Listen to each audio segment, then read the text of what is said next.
ও আল্লাহ, ইন্নী কুনতু মিনাজ জালিমিন, আমি জালিমিনদের খাতার মধ্যে নিজের নামটা উঠাইলাম। দুনিয়ার কোনো ব্যক্তি এই বিপদ থেকে আমারে বাঁচাইতে পারে না, দুনিয়ার কোনো ব্যক্তি এই মুসিবত থেকে আমাকে বাঁচাইতে পারে না। মাছের পেটে যাইয়াও ইউনুস নবী আমার মাওলারে ভুলে যায় না।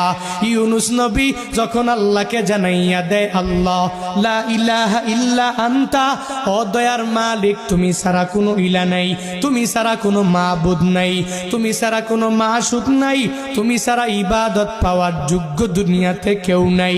যখন ও ইউনুস নবী আমার ওই মাছের পেটের মধ্যে সিজদার মধ্যে পড়িয়া আল্লাহকে পুত পবিত্র বলে, আল্লাহ ছাড়া মাবুদ নাই এই বলে যখনই ঘোষণা দিয়া দেয় আর নিজের ব্যাপারে আল্লাহর দরবারে জানাইয়া দেয়, ও মালিক আমার ঠিক হয় নাই, নিজের নফসের উপরে জুলুম করে নিলাম, নিজের নফসের উপরে আমি নির্যাতন করে ফেললাম। ও আল্লাহ,